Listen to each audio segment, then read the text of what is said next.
মাননীয় উপাধ্যক্ষ মহোদয়, মই কৰ্তন প্ৰস্তাৱৰ সমৰ্থনত দুআষাৰ ক'ব বিচাৰিছোঁ। পবিত্ৰ সদনে মোক এই সুযোগ দিয়াৰ বাবে ধন্যবাদ জ্ঞাপন কৰিছোঁ। মাননীয় বিত্তমন্ত্ৰী ডাঙৰীয়ানীয়ে বাজেট বক্তৃতাৰ অন্তিমত বেদৰ এক শ্লোক উল্লেখ কৰিছিল। তেখেতে সেই শ্লোকত আছিল আনুভদ্ৰা ক্ৰুতব য়ন্ত বিশ্বন্ত, অৰ্থাৎ বিশ্বৰ সকলো দিশৰ পৰা সকলো শুভ চিন্তা স্থানলৈ প্ৰৱাহিত হওক, কিন্তু প্ৰকৃতাৰ্থত ইয়ালৈ শুভ চিন্তা প্ৰৱাহিত হোৱাত যেন কৰবাত বাধাৰ সন্মুখীন হৈছে। সেইবাবেই কিছু কথা যুক্তিযুক্তভাৱে, তথ্যগতভাৱে আৰু বাস্তৱসন্মত দৃষ্টিভংগীৰে উনুকিয়াব বিচাৰিছোঁ। মাননীয় উপাধ্যক্ষ মহোদয়, আমি দেখিছিলোঁ 2020 আৰু 21 যি আবণ্টনকৃত বাজেট আছিল, ইয়াৰে ৰিভাইজ এষ্টিমেটত 7.4% আছিল টোটেল বাজেটৰ। আৰু এইবাৰ দেখা গৈছে যে বাজেট এষ্টিমেটত 7.1%। কিন্তু চাগে চৰকাৰ পক্ষই পাহৰি গৈছে যে ইয়াতকৈ বেছি বাজেট বিভিন্ন ৰাজ্যই স্বাস্থ্য ক্ষেত্ৰৰ কাৰণে ধাৰ্য কৰে। তেতিয়া আমি কম কৰিলে অন্ততঃ তেওঁলোকৰ কিজানি মনত হেৰি হ'লহেঁতেন যে নাই, কম কৰিছে, আমাৰ কম নপৰে, তেওঁলোকে বাজেটটো বঢ়াই লৈছিল। কিন্তু সেয়া লোৱা নাই। আমি যদি চাওঁ, কেন্দ্ৰীয় শাসিত ৰাজ্য হিচাপে দিল্লীয়ে প্ৰতি বছৰেই প্ৰতিটো বাজেটতেই তেওঁলোকে আমাতকৈ দ্বিগুণ, আমাৰ যদি 7% থাকে তেওঁলোকৰ 14 থাকে, আমাৰ 8 আছিল এটা সময়ত, তেওঁলোকৰ 16 আছিল। এনেকুৱাকৈ তেওঁলোকে বাজেট এলোকেশ্যন কৰিছিল। আৰু যাৰ বাবে তেওঁলোকে দুপদুপি স্বাস্থ্য ক্ষেত্ৰখনত আগুৱাই গৈছে। তেওঁলোকৰ IMR নাই, MMR নাই, বহুত কম, কিন্তু আমাৰ ইয়াতে সেইটো হোৱা নাই। মহোদয়, স্বাস্থ্য ক্ষেত্ৰৰ দুৰৱস্থাৰ যি ছবি, সেই ছবি অসমবাসীৰ জ্ঞাতাৰ্থে, সদনৰ জ্ঞাতাৰ্থে জনোৱাত অনুভৱ কৰিছোঁ। আজি আমি যদি স্বাস্থ্য ক্ষেত্ৰৰ ইনষ্টিটিউশ্যনসমূহ চাওঁ, তো তলৰ পৰা আহিলে ছাব চেণ্টাৰসমূহ দেখিবলৈ পাম। আজি ছাব চেণ্টাৰসমূহৰ দুৰ্দশাই আমাক ভাৰাক্ৰান্ত কৰে। সকলোতকৈ তলৰ যি ইনষ্টিটিউশ্যন, সেই ইনষ্টিটিউশ্যন দেখিবলৈ পাম বিভিন্ন ভাড়াঘৰত চলিছে, জুৰুলা পজা এটাত চলিছে। এই ধৰণে আমাৰ উপস্বাস্থ্য কেন্দ্ৰবোৰ চলিছে। আৰু যদি তথ্যক আমি উনুকিয়াই চাওঁ, তেনেহ'লে দেখিবলৈ পাম যে 2011 চনৰ তথ্য মতে, চেঞ্চাছ মতে ৰাজ্যত 6,817টা ছাব চেণ্টাৰৰ প্ৰয়োজনীয়তা আছিল। কিন্তু আমি আমাৰ টাৰ্গেট, যি টাৰ্গেট আমাৰ ইণ্ডিয়ান পাব্লিক হেল্থ ষ্টেণ্ডাৰ্ডে বান্ধি দিছে, সেই টাৰ্গেট আমি এচিভ কৰিব পাৰিছোঁ মাত্ৰ 4খন জিলাত। মহোদয়, অতি দুৰ্ভাগ্যৰ কথা, আজি 2011 চনৰ পৰা গৈ আজি আমি 2021 পাইছোঁ, কিন্তু আমি আমাৰ টাৰ্গেট এচিভ কৰিব পৰা নাই। বিগত সময়ত কোন চৰকাৰ গৈছে, কোন বিত্তমন্ত্ৰী গৈছে, কোন স্বাস্থ্যমন্ত্ৰী গৈছে, আলোচনাৰ প্ৰয়োজন নাই। কিন্তু এই কথাটো স্পষ্ট যে আমি ব্যৰ্থ হৈছোঁ, এই চৰকাৰখন ব্যৰ্থ হৈছে। আমি যদি দেখিবলৈ পাওঁ এই তথ্যত যি ছাব চেণ্টাৰৰ প্ৰয়োজনীয়তা আছিল, বিল' 60% এচিভমেণ্ট, বিল' 60% এচিভমেণ্ট আছে 11খন জিলাত। মহোদয়, এই অৱস্থা যদি ৰাজ্যখনত চলে, তেতিয়াহ'লে আমি কেনেকুৱাকৈ স্বাস্থ্য ক্ষেত্ৰখনক আগুৱাই লৈ যাম? একেটা সময়তে যদি মহোদয় আমি চাওঁ যে PHC-সমূহৰ অৱস্থা, PHC-সমূহৰ অৱস্থাত চালে বিল' 60% 6খন জিলা, আৰু টাৰ্গেট এচিভ কৰিব পাৰিছে 19খনত। একেদৰে CHCৰ ক্ষেত্ৰতো টাৰ্গেট এচিভ কৰিব পাৰিছে 5খন জিলাত, আৰু এচিভ কৰিব পৰা নাই 10খন জিলাত। এইটো হ'ল আমাৰ বৰ্তমানৰ স্বাস্থ্য অৱস্থাৰ যি ছবি। আৰু এই ছবি যদি উন্নত দিশলৈ ল'বলৈ হয়, তেনেহ'লে আমি ভাবোঁ শাসক বিৰোধীয়ে অতি আন্তৰিকতা সহকাৰে এই বাজেটৰ ওপৰত যি আলোচনা হ'ব, বিৰোধীয়ে সেই আলোচনাখিনিকো গ্ৰহণ কৰিব আৰু অনাগত দিনত সেই মৰ্মে কাৰ্যপন্থা হাতত ল'ব। আমি নিশ্চয় জানো যে WHO, ৱৰ্ল্ড হেল্থ অৰ্গেনাইজেশ্যনে যি ডক্টৰ আৰু জনগণৰ যি ৰেচিঅ' বান্ধি দিছে, সেয়া 1:1000, আৰু আমি অসমত 1:1453, আমি নেশ্যনেল এভাৰেজতকৈও শোচনীয় অৱস্থাত আছোঁ। এই অৱস্থাটো হৈছে কেনেকৈ? আজি আমি যদি বিভাগবোৰ চাওঁ, আজি যদি আমি চাকৰিৰ ক্ষেত্ৰত চাওঁ, স্বাস্থ্য বিভাগৰ চাকৰিসমূহৰ কি অৱস্থা হৈ আছে? হয়, তেওঁলোকে ক'ব যে আমি নতুনকৈ চাকৰি নিযুক্ত দিম, চাকৰি মকৰল কৰিম, নতুনকৈ পদ সৃষ্টি কৰিম। কিন্তু বৰ্তমানৰ অৱস্থাটো আমি জানি লোৱা প্ৰয়োজন হৈছে। NHM আৰু ৰেগুলাৰ পোষ্টসমূহ যদি সকলো মিলাই চাওঁ, চিকিৎসকৰ পৰা আৰম্ভ কৰি ফাৰ্মাচিষ্ট, ANM, ষ্টাফ নাৰ্ছ পৰ্যন্ত 3,715টা পদ খালী হৈ আছে। আজি ক'ব চিকিৎসকৰ অভাৱ, MBBSৰ অভাৱ থাকিব নালাগে। আৰু যদি MBBSৰ অভাৱ হয়, এইখন ৰাজ্যতে ইমানগাল প্ৰাইভেট হস্পিটেল কেনেকৈ চলি আছে? সেইবিলাক হস্পিটেলত ডক্টৰ ক'ৰ পৰা পায়? আৰু আমি চৰকাৰী ক্ষেত্ৰত ডক্টৰ নাপাওঁ। ইয়াৰ ক্ষেত্ৰত মই ভাবোঁ যে চৰকাৰখনে কোনো আইন হওক, নীতি হওক প্ৰণয়ন কৰাৰ প্ৰয়োজন আছে। যদি ডক্টৰ আমাৰ ইয়াত নাথাকে, নতুবা আমাৰ ক'ত কি খুঁত আছে, আমাৰ কি কমি আছে, সেই কমি বিচাৰি উলিয়াই আমাৰ ইয়াতে ডক্টৰ নিয়োগৰ ব্যৱস্থা কৰিব পাৰিব লাগে।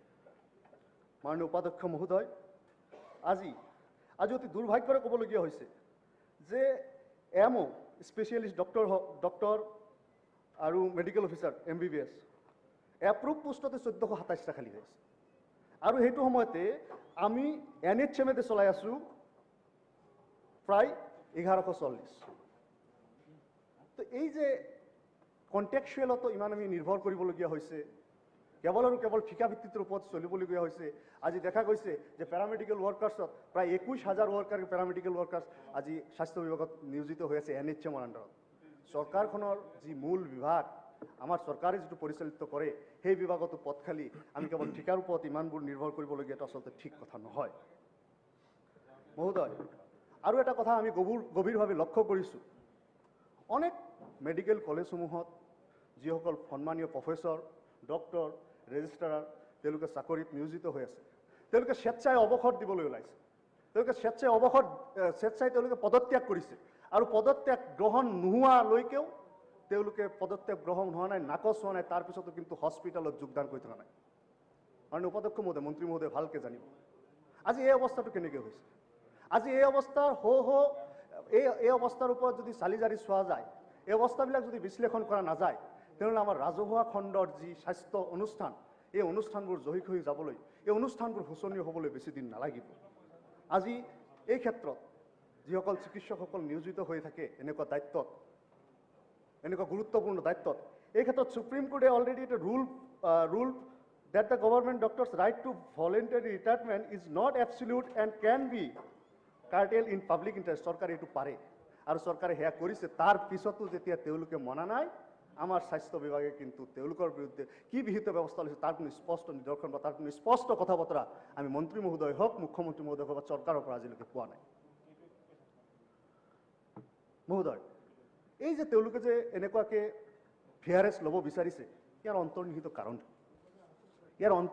কাৰণ নাৰ্ছিং হোমসমূহত মোটা অংকত যি দৰমহা পোৱা যায়, এটা অপাৰেশ্যনৰ নামত যি ডাঙৰ ডাঙৰ পইচা পোৱা যায়, সেয়াই।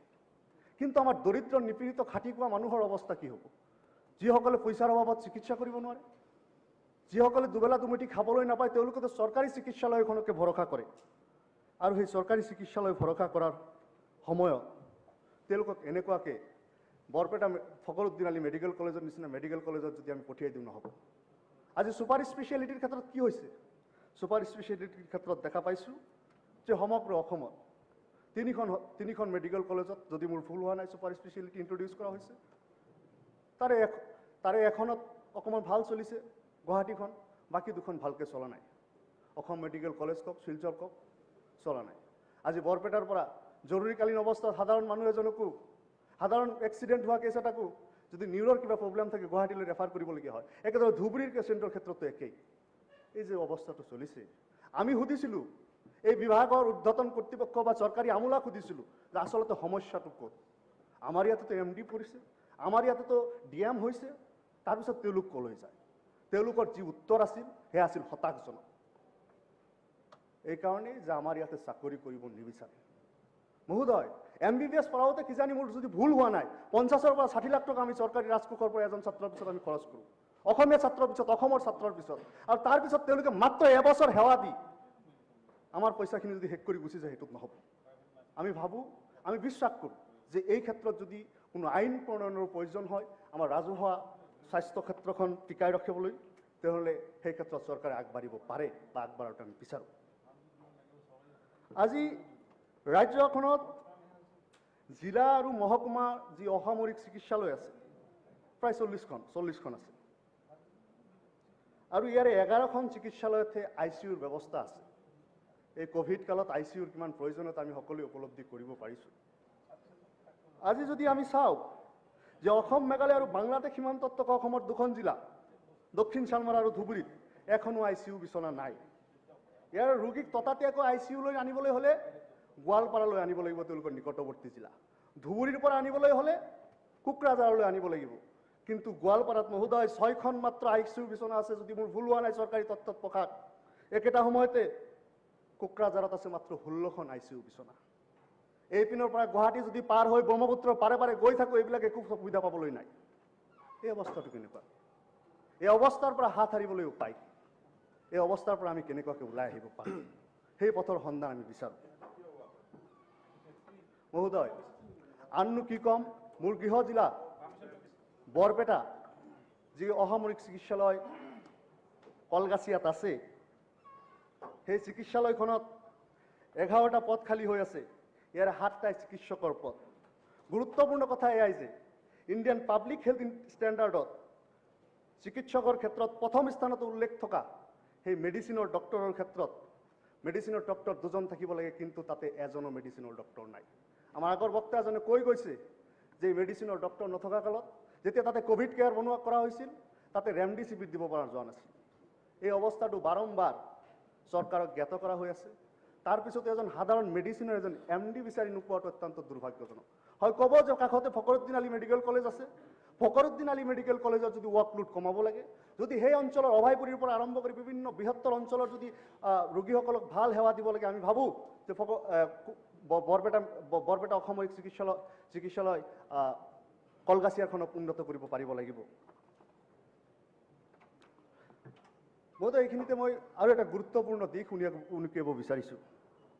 আপোনালোকে নিশ্চয় জানে, অসমৰ প্ৰায় 8% মাটিকালি বিভিন্ন নদ নদীৰ আগুৰি আছে। আৰু সমান্তৰালকৈ নৈৰ ইপাৰে আৰু সিপাৰে আৰু নৈৰ সোঁমাজত অনেক মানুহে বসবাস কৰে। আৰু অসমত প্ৰায় এনেকুৱা 2251খন গাঁও আছে, যিসমূহ গাঁও নৈৰ লগত সম্পৰ্কযুক্ত। আৰু ইয়াত প্ৰায় ৰাজ্যৰ এক ডাঙৰ সংখ্যাৰ জনসংখ্যাই বসবাস কৰে। আৰু ইয়াতে বসবাস কৰা লোকসকলক যোগাযোগ আৰু যাতায়াতৰ অভাৱত বিভিন্ন সময়ত স্বাস্থ্যসেৱাৰ পৰা বঞ্চিত হৈ থাকে। আৰু তাক অভাৰকাম কৰাৰ কাৰণে বিগত চৰকাৰে এটা ব্যৱস্থা লৈছিল, সেয়া আছিল মোবাইল বুথ মেডিকেল ইউনিট। 2251খন চৰগাঁৱৰ কাৰণে মাত্ৰ 15খন এনে মেডিকেল ইউনিট লোৱা, এনে বুথ ইউনিট লোৱাটো এপাচি শাকত এটা জালুক নহয়নে?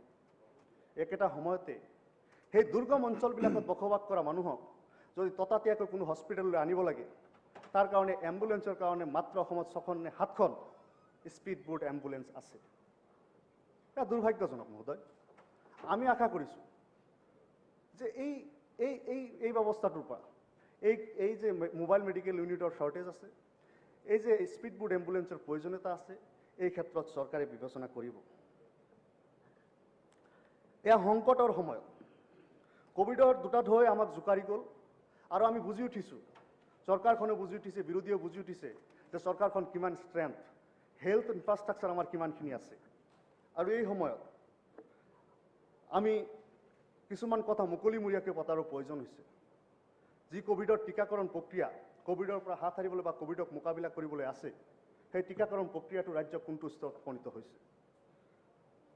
কোৱিনৰ তথ্যমতে 3 আগষ্ট 2011লৈ কথা যোৱাকালিলৈকে 20.23 লাখ লোকক 2 পালিকৈ টীকা দিয়া হৈছে। চৰকাৰে ধাৰণাকৃত 18 বছৰকৈ ঊৰ্ধত জনসংখ্যাৰ 2.31 লাখ।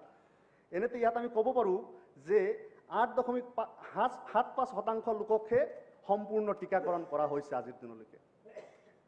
যদি ইয়াৰ ভুল হৈছে, মন্ত্ৰী মহোদয়ে স্পষ্টীকৰণ দিব, আৰু যদি শুদ্ধ হৈছে মন্ত্ৰী মহোদয়ে এই ওপৰত টিপ্পনী কৰিব। আমাৰ হিচাপত 8.75% লোকেহে সম্পূৰ্ণ টীকাকৰণ পাইছে। Try to conclude. চৰকাৰে বান্ধি লোৱা লক্ষ্য অনুসৰি 2021 চনৰ ভিতৰত ডিচেম্বৰৰ ভিতৰত 18 সকলো নাগৰিকক সম্পূৰ্ণ টীকাকৰণ কৰিবলৈ মাহে 75 লাখ ভেকচিনৰ প্ৰয়োজন আছে বুলি কৈছে। আৰু প্ৰাপ্ত তথ্যমতে যোৱা 1 জুলাইৰ পৰা 3 আগষ্টলৈকে মাত্ৰ 44 লাখ পালিহে টীকা প্ৰদান কৰিব পাৰিছে। 21 জুনৰ পৰা 30 জুনলৈ এই 10টা দিনত চৰকাৰে মুঠ প্ৰতিদিনে 3 লাখকৈ 30 লাখ লোকক টীকা দিবলৈ লক্ষ্য বান্ধি লৈছিল। ইয়াৰে মাত্ৰ 2টা দিনহে এই লক্ষ্য অতিক্ৰম কৰিব পাৰিছিল।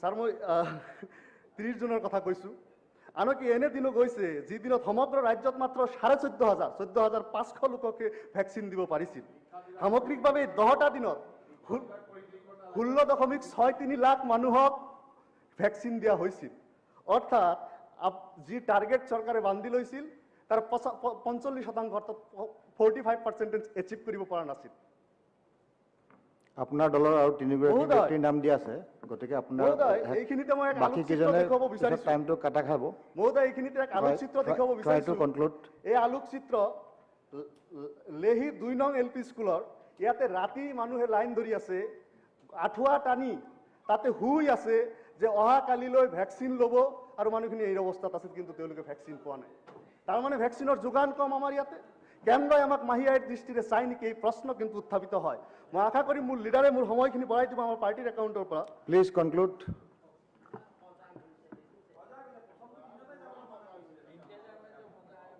মহোদয় এইখিনিতে আমি কেইটামান কথা উল্লেখ কৰিব লাগিব যিসকল কোভিড যোদ্ধা আমি কৈছিলো যিসকলে কোভিডৰ প্ৰথম শাৰীত থিয় দিছিল আৰু কোভিডৰ বিৰুদ্ধে যুঁজিবলৈ বিচাৰিছিল আৰু তেওঁলোকক আমি উৎসাহিত কৰিছিলো চৰকাৰে উৎসাহিত কৰিছিল তেনেকুৱা NHMৰ 21,000 ঠিকাভিত্তিক কৰ্মচাৰীৰ চাকৰিৰ সুনিশ্চয়তা কিন্তু এতিয়ালৈকে অহা নাই তেওঁলোক 5% বৰ্ধিত হাৰত যি ধৰণে দৰমহা দিয়াৰ কথাটো আছিল সেয়াও কিন্তু 2টা বছৰ ইফাল ঘূৰি আছে একেদৰে ৰাজ্যত আশা কৰ্মীসকলে তৃণমূল পৰ্যায়ত যি ধৰণৰ কাম কৰিছে যি ধৰণৰ ছাৰ্ভিচ দিছে তেওঁলোকে কাম অনুযায়ী ইনচেন্টিভ আৰু ৰাজ্য চৰকাৰৰ 1000 আৰু কেন্দ্ৰীয় চৰকাৰৰ 2000ৰ ওপৰত তেওঁলোকে ইনচেন্টিভ পোৱা নাই এইখিনি কিন্তু তেওঁলোকৰ কাৰণে পৰ্যাপ্ত নহয় প্ৰায় 70ৰ ওপৰত কাম কৰিবলৈ 70টা ওপৰত ৰিটাৰ্ণ দিয়ক আমাৰ লিডাৰে বঢ়াই দিব ৰিটাৰ্ণ দিয়ক তেওঁ কামটো আপুনি তেওঁ দিছে মহোদয় আপুনি যদি চাই 104 আৰু 108 কৰ্মৰত EMT আৰু আপোনালোকে নাম দিছে অপাৰেটৰ আপোনালোকৰ দলৰ ফালৰ পৰা যাব লিডাৰে গতিকে এইটো আপোনালোকে তেনেকুৱা কৈ পেলাই টাইমটো বঢ়ালে নহ'ব প্লিজ আমাৰ টাইমৰ পৰা কৰ্তন কৰিব আপোনালোকে লিখি পেলাই দিয়ক কাৰ টাইমটো কাটিছে এইটো দি পেলাই ইয়াৰ পৰা হেৰি কৰি পেলাই দিব তো 104 আৰু 108 কৰ্মৰত 15 মিনিট আছে আপোনালোকৰ টাইম আৰু চালক অপাৰেটৰ এই কৰ্মচাৰীসকলে অত বছৰে যিদৰে সেৱা আগবঢ়াই আহিছিল আমি সকলোৱে নিজ চকুৰে চাইছো কোভিডৰ সময়ত তেওঁলোকে কিদৰে অক্লান্ত শ্ৰম কৰিছিলে আমি দেখিছো ইমানৰ পিছতো বেচেৰা বেচেৰীহঁতৰ চাকৰিৰ কোনো নিশ্চয়তা নাই তেওঁলোকক থাৰ্ড পাৰ্টিত আমি চাকৰি চলাবলগীয়া হৈছে তেওঁলোকে সামান্য দৰমহাত তেওঁলোকে কাম কৰিবলগীয়া হৈছে তেওঁলোকৰ কাৰণে আমি সদয় ভাৱ উদয় হোৱাৰ প্ৰয়োজন হৈছে তেওঁলোকৰ কাৰণে চৰকাৰে তেওঁলোকৰ প্ৰতি দৃষ্টি দিয়াৰ প্ৰয়োজনীয়তা আছে তেওঁলোকৰ পৰিয়াল পৰিজনৰ কথা ভবাটোৰ প্ৰয়োজনীয়তা আছে একেটা সময়তে আয়ুষৰ অধীনত BHMS BAMSত যিসকল অৰ্থাৎ আয়ুৰ্বেদিক আৰু হোমিঅ চিকিৎসকসকলৰ চাকৰি নিৰাপত্তা নাই তেওঁলোকে পঢ়ি চাকৰি পোৱা নাই আমি সেই প্ৰেক্টিছটোকে বাদ দিব বিচাৰি আছোঁ কিন্তু প্ৰেক্টিছটোক বাদ দিব কেনেকুৱাকৈ যি সময়ত আয়ুষ মন্ত্ৰালয় আছে আয়ুষ মন্ত্ৰালয় এইবিলাকক উদগনিহে যোগাই আছে সেই সময়ত প্ৰেক্টিছটোক বাদ দি এই ইনষ্টিটিউট এই ৰাস্তা এটাকে মাৰি এটা ধাৰা আৰু এটা ধাৰণা শেষ কৰাটো ঠিক নহয় বুলি অনুভৱ কৰোঁ মহোদয় কোভিড চাফাই কৰ্মী যিসকলৰ কথা কোৱা হৈছিল ইয়াৰ আগতে আলোচনা কৰা হৈছিল কোভিড চাফাই কৰ্মীসকল মোৰ 5 মিনিটছ মই দিছোঁ লিখি পেলাই দিছে মোৰ 5 মিনিটছ আৰু দিছোঁ 5 মিনিট আৰু 2 মিনিট কোভিড চাফাই কৰ্মীসকল তেওঁলোকক চাকৰি নিয়মীয়কৰণ কৰা হ'ব বুলি প্ৰতিশ্ৰুতি দিয়া হৈছিল সন্মুখি কোৱা হৈছিল যে তোমালোকৰ নিয়মীয়কৰণ হৈ যাব কিন্তু তেওঁলোকে 3 কি 4 মাহ কৰিব পাৰিলে তাৰপিছতে তেওঁলোকক ব্ৰেক দিয়া হ'ল তেওঁলোকক মিছা প্ৰলোভন দিব নালাগিছিল মিছা প্ৰতিশ্ৰুতি দিব নালাগিছিল কাৰণ তেওঁলোকে জীৱনত বাজি ৰাখি তাতে কাম কৰিবলৈ আহিছিল তেওঁলোকে পৰিয়ালৰ পৰা দূৰত থাকি কাম কৰিবলৈ গৈছিল মানুহে তেওঁলোকক ভাল চকুৰে চোৱা নাছিল তেওঁলোকক দূৰৰ পৰা চাইছিল তাৰপিছতো তেওঁলোকৰ চাকৰিৰ কোনো নিৰাপত্তা নহ'ল বিভিন্ন স্বাস্থ্য কেন্দ্ৰত অস্থায়ীভাৱে কৰ্মৰত কৰ্মচাৰীসকল যিসকলক ছ'চাইটিৰ আণ্ডাৰত নিযুক্তি দিয়া হৈছে যিসকলক মেনেজিং কমিটিয়ে পৰিচালনা সমিতিয়ে নিযুক্তি দিছে তেনেকুৱা হাজাৰ কৰ্মচাৰী গোটেই অসমত আছে 1ৰ পৰা 4,000 টকাত তেওঁলোকে কাম কৰি আছে তেওঁলোকৰ কথাটো ভবা প্ৰয়োজন মহোদয় তেওঁলোকে হস্পিটেলখনক চাফ চিকুণ ৰাখে তেওঁলোকে হস্পিটেলখনত তলা লগায় তেওঁলোকৰ মাজত অনেকেও আছে হস্পিটেলখনৰ কাৰণে ভূমিদাতাও আছে গতিকে তেওঁলোকৰ চাকৰি বাকৰিখিনি নিৰাপত্তা নহ'লে তেওঁলোকৰ কথা যদি আমি নাভাবোঁ তেওঁলোকেতো তৃণমূল পৰ্যায়ত হস্পিটেলখনৰ কাৰণে স্বাস্থ্য ব্যৱস্থাটোক ধৰি ৰখাৰ কাৰণে স্বাস্থ্য ক্ষেত্ৰখনৰ কাৰণে সেৱা আগবঢ়াই আছে তেওঁলোক বিগত 5টা মাহে দৰমহা পোৱা নাই বুলি অনেকে কৈছে তেওঁলোকৰ মাজত তেওঁলোকক চাওকচোন কিবাকে আমি সকাহ দিব পাৰোঁ নেকি মহোদয় এটা গুৰুত্বপূৰ্ণ বিষয় এই বিষয়টো শুনাটো প্ৰয়োজন যে অস্বাভাৱিক হাৰত মৃত্যুৰ পঞ্জীয়ন হৈছিল 2020 চনৰ আগষ্ট মাহৰ পৰা নৱেম্বৰ মাহলৈ RTR অধীনস্থ চিভিল ৰেজিষ্ট্ৰেশ্যন ছিষ্টেমত আগষ্টৰ পৰা নৱেম্বৰলৈ 2020 চনত 77,845 জন লোকৰ মৃত্যু পঞ্জীয়ন কৰা হৈছিল কিন্তু দেখা যায় যে 2018 আৰু 19 চনত এই 4টা মাহত গড়ে 50,080 জন লোকৰ মৃত্যু পঞ্জীয়ন হৈছিল কিন্তু 2018 আৰু 19ৰ তুলনাত যোৱা 2020 চনত যেতিয়া কোভিড চলি আছিল সেইটো সময়ত 28,000 অধিক লোকৰ মৃত্যু পঞ্জীয়ন হোৱাটো অস্বাভাৱিক যেন লগা নাইনে? এই পঞ্জীয়ন হঠাৎকৈ বাঢ়ি যোৱাৰ কাৰণটো কি? হয় তেওঁলোকৰ নৰ্মেল ডেথ যদি হৈছে বা বেমাৰ হৈ যদি ডেথ হৈছে, তেনেহ'লে বেমাৰ হৈ ডেথ হ'লে তেওঁলোকে কোভিডৰ কাৰণে আমি বেছি নজৰ ৰখাৰ কাৰণে তেনেকুৱা বেলেগ বেলেগ বেমাৰৰ মানুহবিলাকে হেৰি পালে নেকি? নে হঠাৎকৈ ৰেজিষ্ট্ৰেশ্যন বাঢ়ি গ'ল, আগতে ৰেজিষ্টাৰ কিয় হৈ থকা নাছিল? এই কথাবিলাক প্ৰশ্ন উদয় হয়। Thank তা you. আমি সন্দেহ কৰিছোঁ মহোদয় Thank you. যে Please এই conclude. ক্ষেত্ৰত অনাগত দিনত চকু ৰাখিব লাগে। মৃত্যুৰ পঞ্জীয়নৰ ক্ষেত্ৰত, জন্মৰ পঞ্জীয়নৰ ক্ষেত্ৰত আমি দেখিছোঁ হাজাৰ হাজাৰ ফৰ্ম পৰি আছে জন্ম মৃত্যুৰ পঞ্জীয়কৰ অভাৱত সেইসমূহ পঞ্জীয়ন হোৱা নাই। গতিকে গোটেই ৰাজ্যৰ এই ব্যৱস্থাটো Thank you very much. চাব লাগে। Thank you. শেষত মই সমষ্টিৰ দুটামান কথা মই কৈ শেষ নে দুটামান নাই, আপোনাৰ allotted time extend হৈছে। 5 minutes already over. আজি চেঙা Please সমষ্টিৰ conclude. এটা বৃহৎ অংশ Please চৰ conclude. অঞ্চলত আছে। Please চাৰিটা conclude. হস্পিটেল চৰ অঞ্চলত আছে মহোদয়। চাৰিটা হস্পিটেলত এতিয়ালৈকে এখনতো ইনষ্টিটিউচনেল ডেলিভাৰী ব্যৱস্থা নাই। তেওঁলোকে যদি তাৰ পৰা ডেলিভাৰী Please আহিব লাগে, তেওঁলোকে নদী পাৰ হৈ conclude. আহিব লাগে। আজিকালি নদীতো ভুটভুটি নাৱত যাতায়াত বন্ধ কৰিছে, তেওঁলোকে অহাৰ কোনো ব্যৱস্থা নাই। চৰকাৰখন Thank you. Thank you আজি very much. এম্বুলেন্স এখন আছে, Please এই conclude. এম্বুলেন্সগুলো কেইবাটাও মাহ ধৰি বন্ধ হৈ আছে। মতে এই অৱস্থাৰ মাজেৰে যদি Please conclude. আগুৱাই যাব লাগে তেনেহ'লে মহোদয় Please conclude. তো গতিকে মহোদয় আমাৰ বক্তব্য কেৱল বিৰোধী হিচাপে Thank you. সমালোচনা ৰাজ্যৰ স্বাস্থ্য ক্ষেত্ৰখনৰ Thank you.